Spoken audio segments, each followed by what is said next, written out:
여러분들 추석장 보셨나요? 네, 장 보러 가시면 아마 왜 이렇게 물가가 올랐지?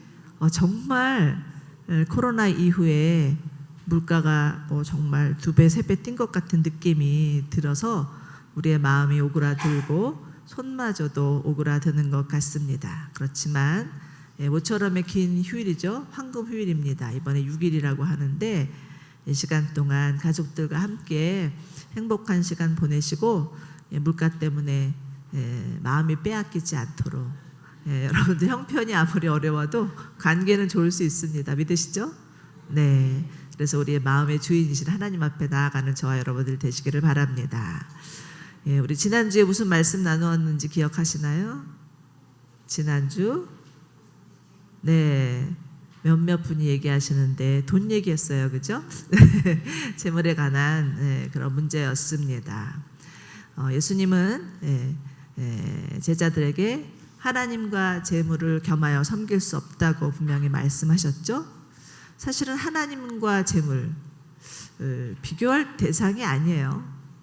그럼에도 불구하고 예수님께서 하나님과 재물을 견주어서 굳이 비교하신 이유는 그만큼 이 세상에 살아가는 너무나 많은 사람들이 돈의 영향력을 받고 살아가고 있기 때문이라는 것입니다. 전 세계에 저 젊은이들을 대상으로 설문조사를 했는데 유독 우리나라 젊은이들만 가장 가치 있는 것이 무엇이냐라고 물어보는 질문에 돈, 두말할 것 없이 망설이지도 않고 돈, 이렇게 대답을 했더라는 거예요. 우리나라 젊은이들만. 일본 젊은이도 그러지 않고 미국 젊은이도 또 그러지 않는데 우리나라 젊은이들만. 이 말을 들으면서 한편으로는 마음이 짠하기도 하고요. 한심한 애들 같으니 이런 생각도 들지만 사실은 다 이것이 우리 부모들의 잘못이 아닌가라는 생각이 들어서 미안한 마음이 들기도 했습니다.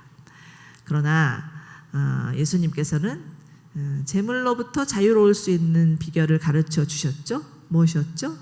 하늘에 보물을 쌓는 삶. 다시 말해서 하늘 적금 통장을 만들어 두는 거예요. 여러분들 다 통장 갖고 계시죠? 아마 통장에 잔고가 쌓이면 쌓일수록 왠지 마음이 든든하고 다리 쭉 뻗고 잘 수 있는 그런 마음이 드실 것입니다. 그러니까 하늘 통장의 잔고가 늘어나도 마찬가지이겠죠. 그래서 여러분들 불안할 때마다 하늘 적금 통장 들여다보시는데 그러면서 좋아하시면 되는데요. 그렇다고 남한테 자랑하지 마시고 은밀하게 좋아하시면서 마음의 불안을 다 내어 던지시기 바랍니다. 자, 오늘은 염려에 대한 말씀을 들을 차례인데요.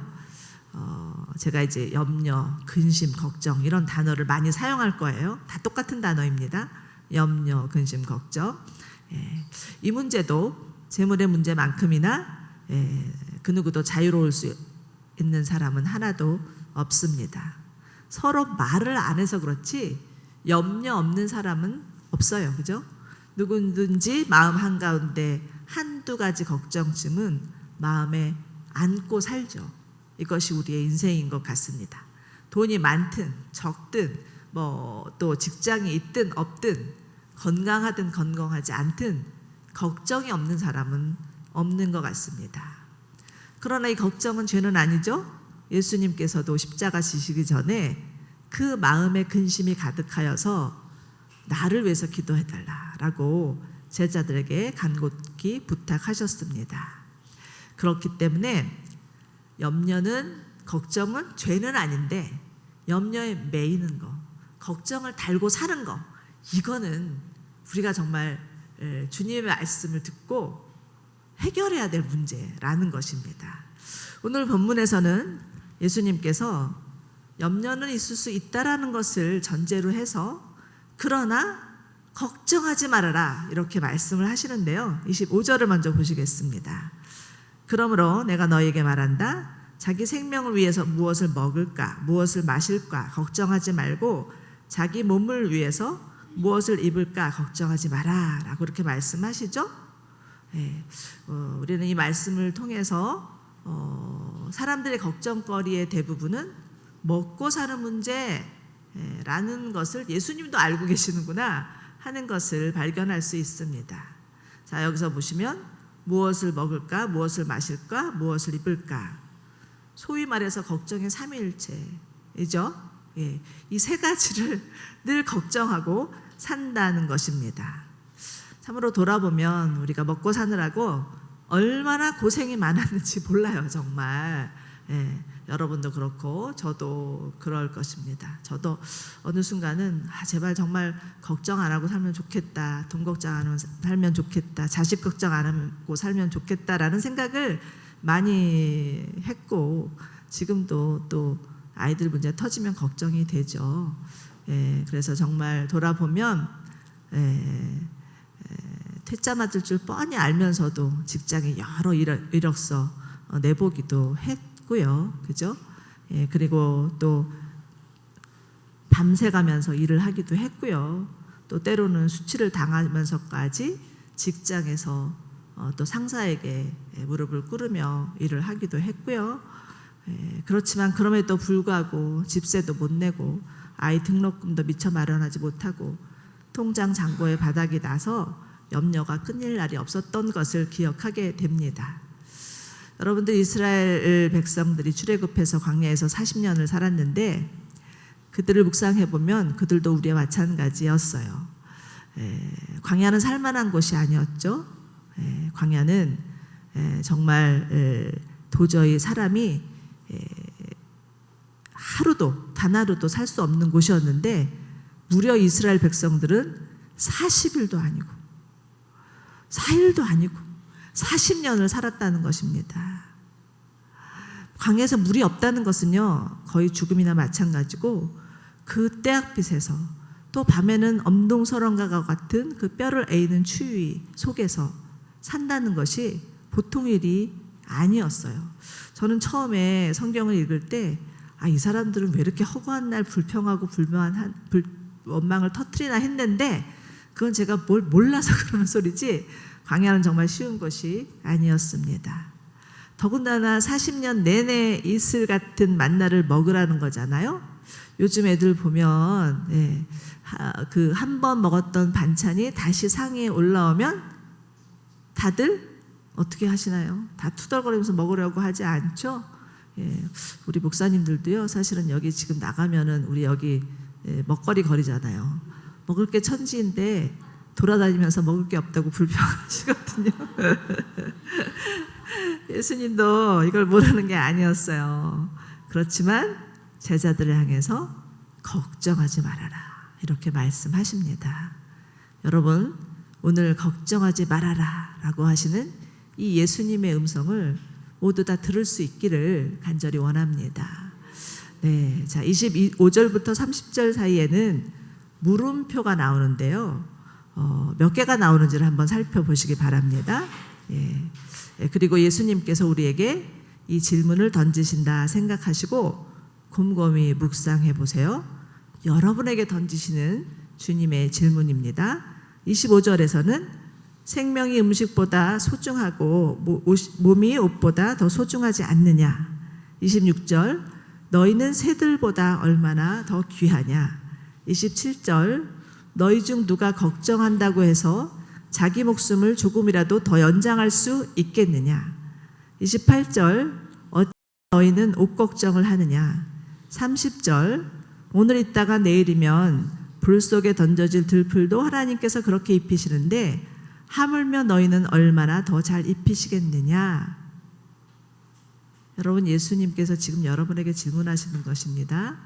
예수님이 이렇게 질문하시면 이 질문에 아멘이라고 답하지 않을 분은 없으시겠죠? 이 5가지 질문에 노라고 그렇게 답할 사람은 아마도 한 분도 안 계실 것입니다. 자, 지금 예수님의 질문에는요, 생명은 음식이나 옷보다 더 소중하고 우리는 모든 피조물 중에서 가장 귀하다 이렇게 말씀하세요. 그렇기 때문에 생명의 주관자이신 하나님이 우리를 돌보지 아니하실 리가 없고, 하나님의 형상을 닮은 존귀한 자인 우리들을 그대로 내버려 두실 리가 없다라는 거죠. 아무리 이스라엘 백성이 그 무서운 광야에서 40년을 살아도, 아무리 우리의 인생이 정말 암담하게 짝이 없는 광야 같은 인생길이라고 할지라도 하나님은 우리를 책임지시는 분이시다. 이것을 믿으시기 바랍니다. 아멘. 26절과 28절을 보실까요? 예수님은 공중에 나는 저 새들을 보아라. 들에 핀 저 백합꽃이 어떻게 자라는지를 보라. 이렇게 말씀하고 계시죠? 여기서 백합꽃이란 우리가 알고 있는 크고 화려한 꽃이 아니고요. 이스라엘 들판에 가면 어디에서나 볼 수 있는 들풀을 말합니다. 그런데 보라라는 동사, 이 보라라는 동사는 자세히 주목하고 관찰하라 라는 뜻이에요. 그러니까 인생을 살아가다가 염려가 찾아올 때마다 하나님이 만드신 자연세계에 들어가서 창조주 하나님께서 이 세상을 어떻게 주관하시고 다스리시는지를 묵상해보라 라는 말씀이죠. 자칫하면 우리들에게 놓여진 문제만 바라보고 염려하고 있다가 자기도 모르게 염려라는 늪에 빠질 수 있기 때문이라는 것을 예수님이 너무나 잘 알고 계셨기 때문입니다. 어느 심리학자는 염려는 느린 형태의 자살이다 라는 말을 하셨고요. 또 독일어에는요, 염려라는 단어에는 짐승이 목을 물어뜯어서 질식시킨다 라는 뜻을 포함하고 있다고 해요. 그러니 염려라는 게 얼마나 무서운, 자칫 잘못하면 우리의 몸과 마음을 망가뜨리는 영적인 질병이라고도 할 수가 있죠. 그런데 지금 하나님께서 하늘에 나는 새와 들에 나는 백합꽃을 들여다보면 그곳에는 하나님의 손길이 느껴지지 않는 것이 하나도 없고, 하나님께서 그것들을 다 친히 돌보시고 일하고 계신다는 것을 실감하게 된다라는 겁니다. 여러분, 요즘 날씨 너무 좋잖아요. 더군다나 6일나의 그 황금 연휴 기간이 있습니다. 가족들과 함께도 좋고요, 또 혼자라도 좋습니다. 하나님이 손수 지으신 그 아름다운 자연으로 들어가서 좀 이제 그동안 너무 사람들하고 같이 어울려 다니지만 마시고요, 잠잠히 좀 하나님의 손길을 좀 느껴보시고 자세히 들여다보시기 바랍니다. 그래도 우리 남양주 식구들은 정말 하나님이 만드신 전원에 사시는 분이 많으시니까 정말 이거 잘 되실 것 같아요. 잘 되실 것 같지만 그래도 다시 한번 자연에 들어가서 하나님과의 시간을 보내시면 좋을 것 같습니다. 여러분, 나태주 시인의 들꽃이라는 유명한 시 잘 아시죠? 요즘은 그게 공중 화장실에 주로 붙어 있어갖고 문제이긴 하지만 자세히 보아야 예쁘다, 오래 보아야 사랑스럽다, 너도 그렇다.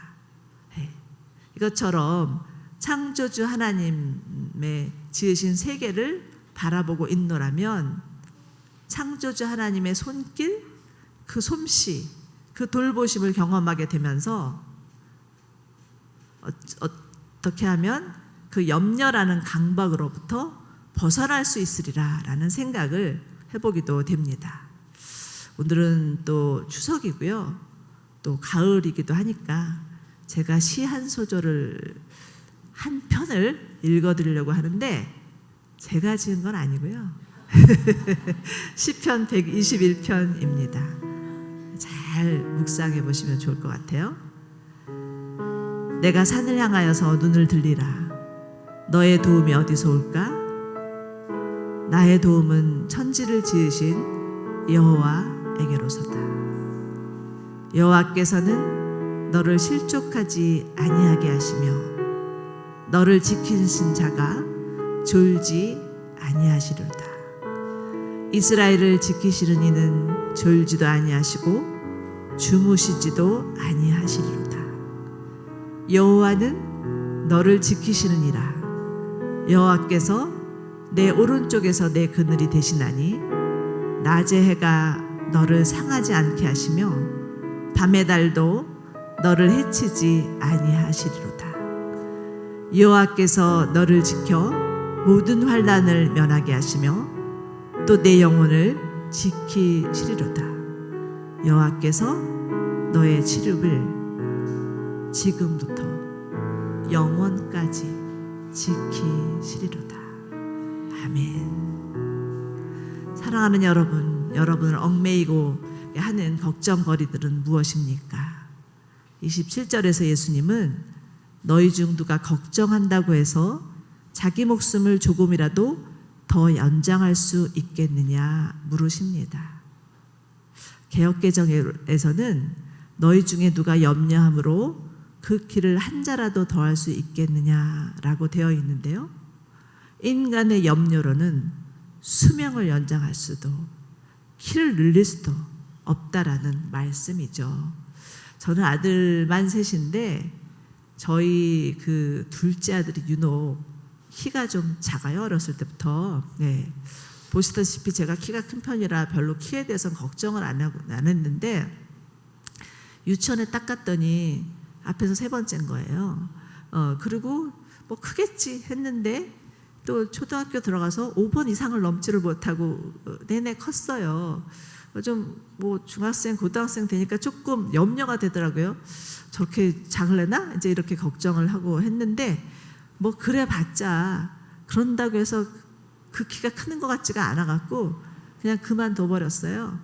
근데 지금 돌아보니까 새 아이들 중에서 제일 장가 빨리 가고 먼저 가고 잘 살고 있어요. 예, 자 30절, 31절 좀 더 보시겠습니다. 오늘 있다가 내일이면 불 속에 던져질 들풀도 하나님께서 그렇게 입히시는데 하물며 너희가 얼마나 더 잘 입히시겠느냐. 믿음이 적은 자들아, 그러므로 무엇을 먹을까, 무엇을 마실까, 무엇을 입을까 걱정하지 말아라. 자, 예수님께서 염려하지 말라고 하시면서 언급하신 것이 무엇인가요? 바로 믿음입니다. 우리를 먹이시고 입히시는 하나님에 대한 신뢰가 부족하기 때문에 염려하고 있다고 예수님 말씀하시는 거예요. 그러니까 염려의 동요는 불신이라고도 할 수 있겠죠. 그렇기 때문에 염려에서 벗어날 수 있는 길은 하나님에 대한 신뢰입니다. 하나님은 나를 만드신 나의 아버지심을 믿는 믿음이죠.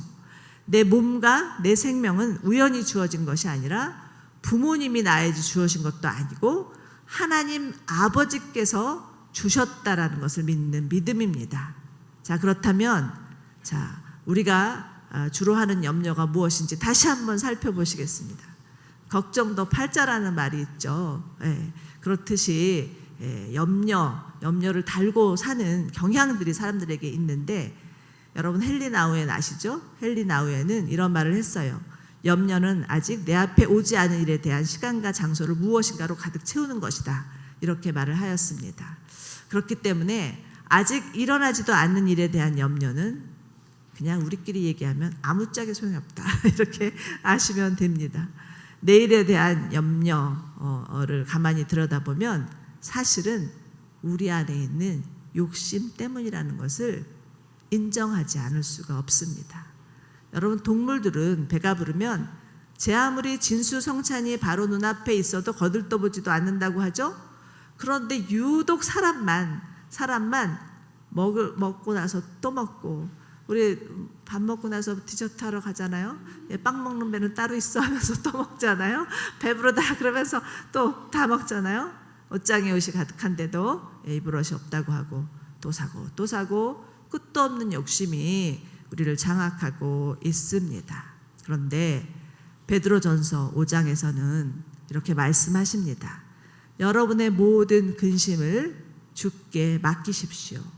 그리하면 주께서 여러분을 돌보십니다 라고 말씀하고 계시는데 영어 성경을 보면 재미있어요. 영어 성경을 보면 맡기다를 캐스트라는 동사를 사용하고 있죠. 던지다 라는 동사입니다. 그러니 모든 염려를 주께 맡기다라는 뜻은 무엇입니까?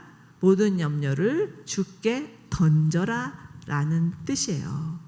그렇기 때문에 하나님 앞에 맡긴다고 하면서 도로 가져오지 마십시오.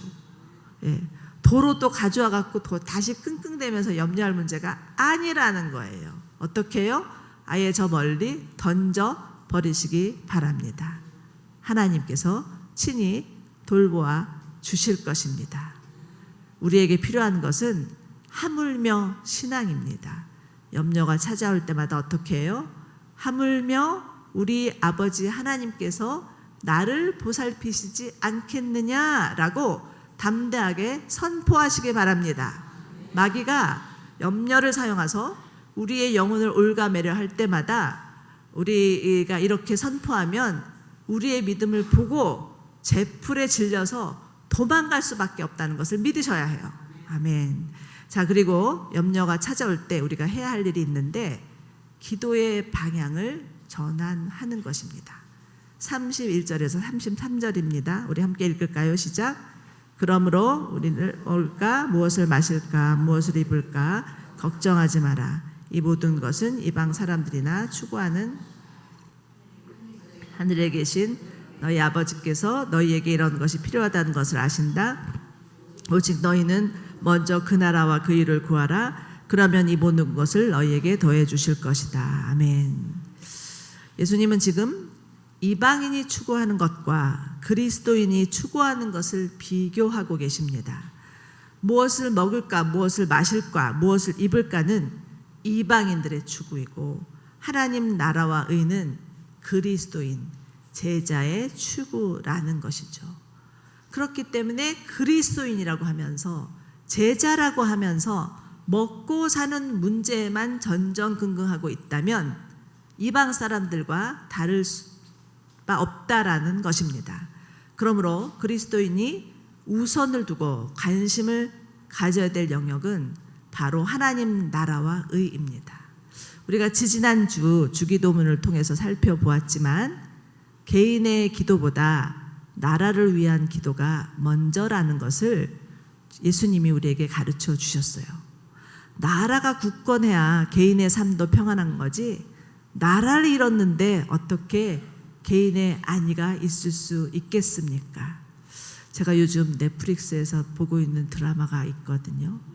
도적이라는 드라마예요.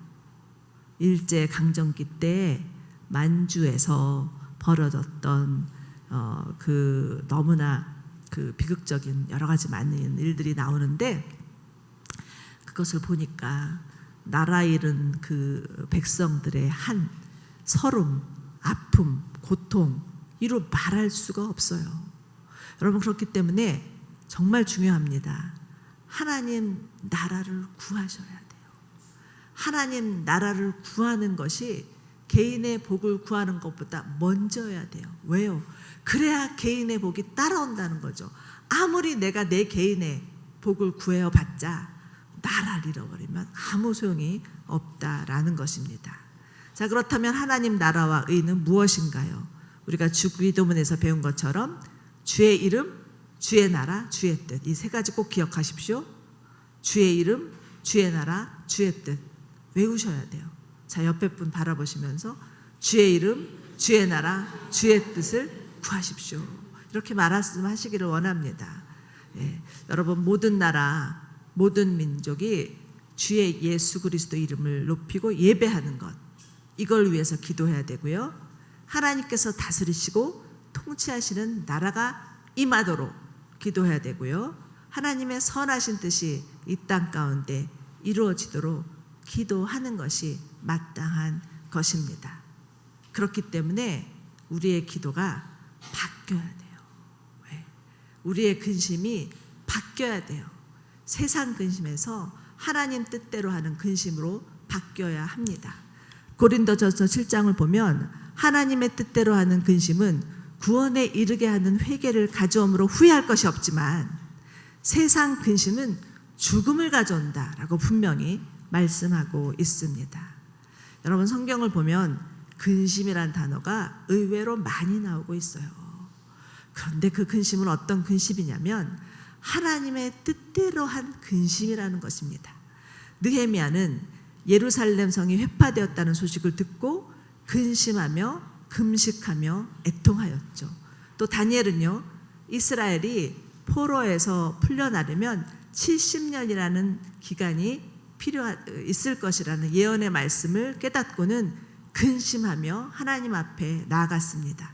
사도 바울은요, 자신의 종족 유대인이 하나님 앞에 돌아오는 일이라면 자신의 이름을 생명책에서 지워달라고까지 근심하며 하나님 앞에 나아가 기도하였습니다. 모두 다 이들은 하나님 나라와 의를 위하여서 근심하였던 자들이었어요. 사랑하는 여러분, 예수님은 십자가를 지고 가는 자신을 바라보면서 근심하여서 울고 있는 이들을 향해서 나를 위해서 울지 말고 너희와 너희 자녀를 위해서 울라라고 말씀을 하셨죠.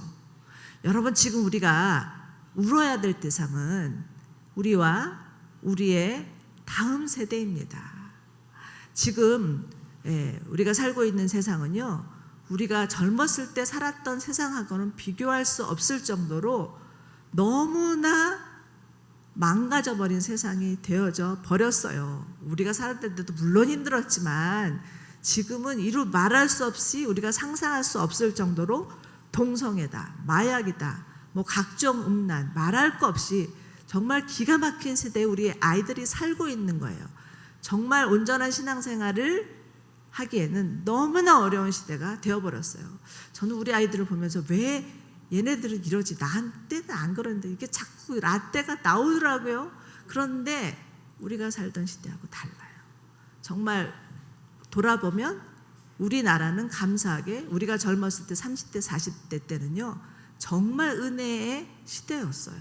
나라는 어려웠지만 하나님의 은혜가 임하여서 웬만한 사람들이면 다 은혜 받고 예수님 믿었어요. 저도 대학 때 고등학교 때는 믿지 않는 친구들이었는데 지금 오랜만에 수십 년 만에 만나봤더니 정말 그 중에 10명 중에 5, 6명은 예수 믿고 있더라고요.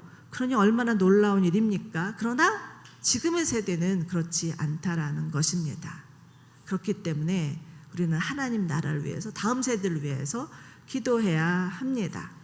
그런데 정말 우리는 이 세상을 바라보면서 걱정은 많이 해요. 우리 아이들을 위해서 걱정은 하는데 정말 그 걱정하는 만큼 기도하고 있는가라는 것은 살펴보지 않을 수가 없습니다. 당장 애들 데리고 먹고 사는 것은 걱정하고 기도할 망정, 우리의 다음 세대가 살아가야 될 이 세대를 위하여서 기도하는 것은 부족하지 않나라는 생각을 하게 됩니다. 그러나 여러분, 오늘 예수님께서 다시 32절을 보시면 언급하시는 그 구절이 하나 있는데, 하늘에 계신 너희 아버지를 다시 언급하고 있어요. 주기도문 이후에 다시 예수님이 반복하여 말씀하시는 거죠. 하늘에 계신 우리 아버지. 주기도문에서 우리가 무엇을 배웠습니까?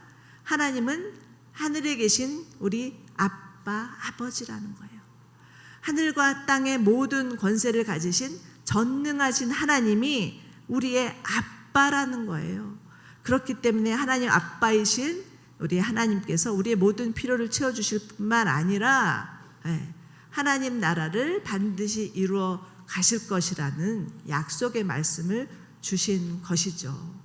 그렇기 때문에 우리에게 필요한 것은 믿음의 기도인 것을 꼭 기억하시기 바랍니다. 자, 그렇다면 그 다음에 어떤 일이 일어나나요? 이 모든 것을 더하시리라. 여기에도 동그라미를 쳐보세요. 더하시는 은혜가 있다라는 거죠. 하나님 나라와 일을 구하면 우리에게 더하시는 은혜가 있다.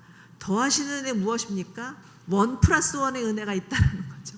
이것이 바로 예수 믿는 기쁨이요 맛 아니겠습니까? 우리가 예수 믿으면서요, 정말 예수 믿기 때문에 고난도 있지만 사실은 그 고난 뒤에 오는 영광이 있고 고난 뒤에 오는 영원한 기쁨이 있으니까 예수 믿는 것입니다. 자, 우리 옆에 분에게 이렇게 격려해 주시기 바랍니다. 모든 것을 더하여 주실 것입니다. 그러니까 염려하지 마시고 기도하는 저희들 되기를 원합니다. 자, 이제 마지막으로는 염려로부터 벗어나는 길에 대해서 마지막 알려주시는데, 그것은 내게 주어진 오늘의 삶을 사는 것입니다. 34절 같이 읽겠습니다. 시작. 그러므로 내일 일을 걱정하지 말라. 내일 일은 내일이 맡아서 걱정할 것이요 한낮의 괴로움은 그날을 겪는 것으로 충분하다. 아멘. 사랑하는 여러분, 우리에게 주어진 하루는 하나님이 주신 소중한 선물입니다. 그러므로 하나님께서 우리에게 주신 오늘에 감사하며 기쁨으로 사는 것이야말로 염려로부터 해방된 사람들의 삶이라고 할 수 있습니다. 21세기 그 중반 유럽에는요, 당시 유행했던 흑사병으로 인해서 무려 2,500명이나 되는 사람들이 죽었다고 해요. 또 아주 오랜 시간에 걸쳐서. 우리 지금 코로나 팬데믹 겪었지만 그 당시만 해도 지금처럼 의학기술이 발달되지 않았던 상태니까 얼마나 많은 사람들이 전염병으로 인해서 죽어나갔겠습니까? 우리 코로나 팬데믹 때문에 너무나 아픔을 겪었는데 그거하고는 비교할 수가 없었죠. 유럽 인구의 절반이 죽어나갔다, 이렇게도 통계적으로 보고 있는데 너무나 비극적인 상황이었습니다. 그런데 그런 가운데서도, 그런 와중에서도 살아남은 사람들이 외치는 소리가 있었어요. 여러분들 아마 너무나 좋아하시는 그런 불어겠죠, 말입니다. 카르페 디엠 들어보셨죠? 카르페 디엠은 무엇이냐면 오늘을 살자, 이런 뜻이에요. 정말 언제 어떻게 될지 알지 못하는 상황이었어요. 내일은 어떻게 될지 도저히 알 수 없는 암담하고 캄캄하고 불행한 상황이었습니다. 그럼에도 불구하고 그들이 다 함께 모여서 일어나서 외쳤던 것은 오늘을 살자라는 그러한 구호였습니다. 그것은 무엇입니까? 내게 주어진 지금 오늘의 삶이 너무나 소중하고 중요하다는 말입니다. 우리에게 주어진 시간이 별반 길지 않을 수 있다 할지라도 내게 주어진 시간은 너무나 소중하기에 최선을 다하여서 살자라는 그런 외침이었다라는 것이죠. 그러니 여러분, 내일 일은 내일에 맡기고 염려하지 말라고 하시는 주님의 말씀 붙들고 이 자리를 떠나시기 바랍니다. 걱정으로 내일을 맞이하시지 마세요. 내일이란 우리가 마음에 간직해야 될 단어가 아니에요. 내일은 내일을 주신 하나님께서 내일을 감당할 수 있는 믿음을 주실 것이라는 것을 믿으셔야 합니다. 여러분, 그 장발장을 지은 그 레미제라블의 저자를 아시죠? 이런 말을 했어요. 제가 이 말이 너무 좋아서 여러분에게 이 말을 인용해 드립니다. 죽는 것이 두려운 것이 아니라 한 번도 진정으로 살아본 적이 없다는 사실이 두려운 일입니다. 너무 놀라운 명언 아니겠습니까? 여러분, 오늘은 하나님께서 주신 최고의 시간입니다. 출애굽한 이스라엘 백성들이 40년 광야 생활에서 광야 가운데 길을 내시고 꽃을 피우시는 하나님에 대해서 조금만 더 신뢰하였더라면 죽지 아니하고 약속의 땅 가나안에 들어가서 승리의 함성을 함께 외치지 않았을까라는 생각을 해보면서 너무나 안타까움이 있어요. 그런데 우리도 또 그러고 있는 것은 아닌지라는 생각을 해보게 됩니다. 다시 말씀드립니다. 내일 일은 내일에 맡기세요. 하나님께서 우리에게 주어주신 오늘의 시간에 최선을 다하시고 감사하시고 기뻐하시고 충실하셔서 오늘을 살아갈 수 있는 저와 여러분이 되시기를 바랍니다. 하나님은 우리를 지키시는 분이시고 하나님은 우리의 사랑 많으신 아버지이심을 믿는 저와 여러분이 되시기를 바랍니다.